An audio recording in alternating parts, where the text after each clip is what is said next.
Hi, this is a video for the installation of the Model 301, 302, 303. So you see these models here in front of you. This is the Model 301. You have the 3 louvers, which is the Model 303. And you also have the 1 louver vent, which is the Model 302. Okay? In each of these boxes you've got the instruction sheet, and you also get screws. So if you look in the box, you should find these things here. By reading it, it will give you a good way of installation. From there, you're also going to find the flashings. Now, they all have the same flashing, and they're all adjustable, okay?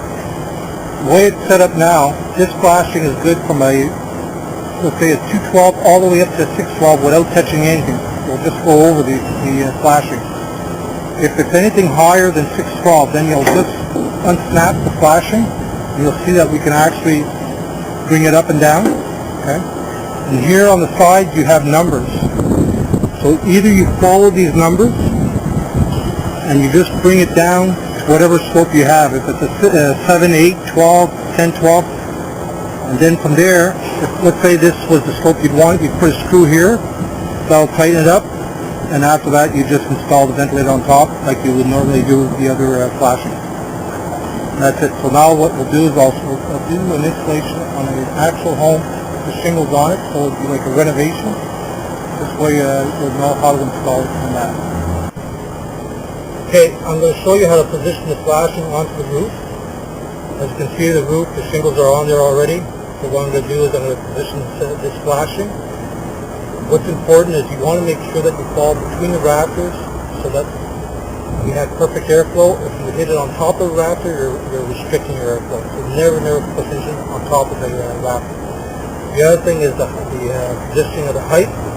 Usually you're going to measure 8 inches from the peak down, and that's where you're going to start your hole.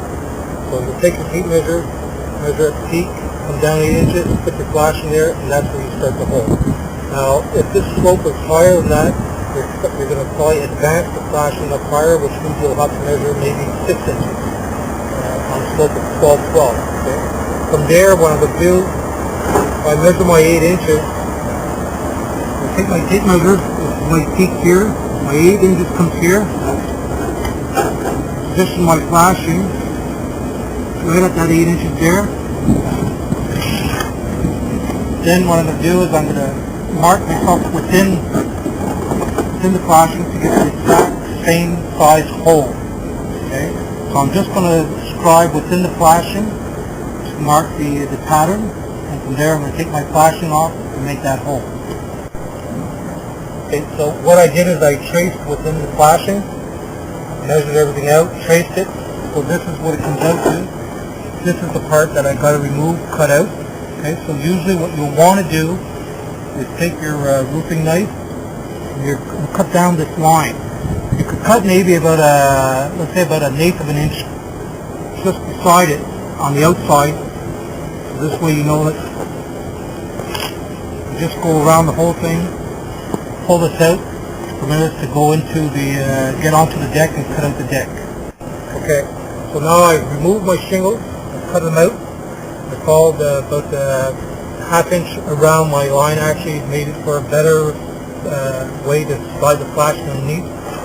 The next step you need to do is to remove the nails that are close where the flashing is going to be close to these nails. So about 6 inches back, all the way around. It will permit you to slide the flashing right up into the shingles. From there, I'm going to be taking my drill, and I'm going to make some holes in each corner, okay, so that I'm able to put my jigsaw, which I have here, and I'll be able to cut around the hole, take that all out. So that will be the next step you'll see when we come back. Now I cut out my hole, so as you can see I've got no rafters, nothing standing obstructing my airflow. From there, what I also did is I removed all the nails to make sure I was able to put the flashing in without having any problems. Now what I'm going to do is I'm going to just slide my flashing to make sure that I have no problem sliding it underneath. This is really important because, there you go. So this is the way everything should be fitted through, okay? Now from there, what I'm going to do, we have to put a sealant. Before we finish this all up, you need to put a sealant under the flashing as well as on top. Okay, so I'm going to show you how to do this, and this part is going to be very important that you make sure that you do it carefully, because it's the whole part of whether it's going to leak or not. What I'm going to do is I'm going to put some roofing cement, good quality roofing cement. Put quite a generous application onto it. You can maybe stop about a half inch away from the flashing. This way, when it's going to sit on the roof, you'll screw it in. It's going to squeeze outwards and make perfect seal.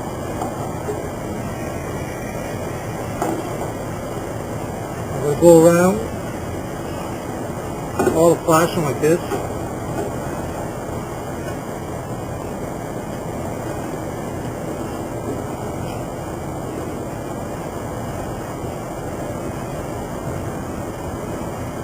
Okay.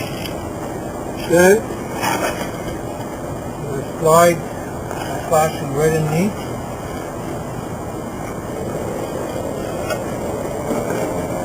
Okay.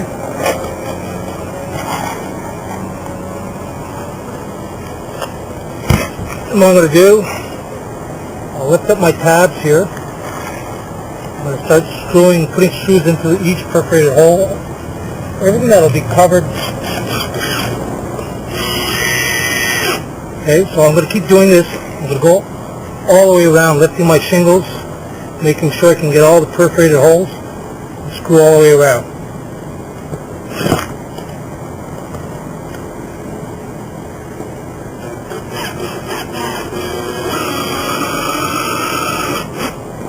Okay, so you just keep doing this and go all the way around.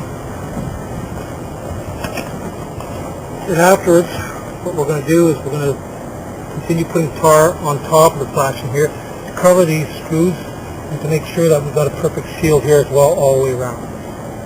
Okay, what I've done is I've put some metal roofing screws with the rubber. This rubber seal will seal everything from coming through. I always put this on my exterior where the shingles won't cover it. So again, there it makes tight against the shingles. Won't lift up, won't rust, it's already painted, and no water can come through there. If you want to put nails or any other type of screw, it's not a problem. The only thing is you'll notice that the nails will always want to lift the ice, and it's not this one here stays sealed. Then from there, what I'm going to want to do, put all my screws in. What I want to do is just relift my shingles here. Now I'm going to just close off my flashing here. I'm going to do this all the way around, lift up all my shingles like that.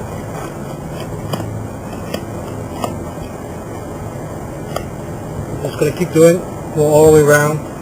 Same thing on this side here. And from there, just re-nail our shingles. So everywhere that I have a nail, I'm going to be re-nailing it all the way around.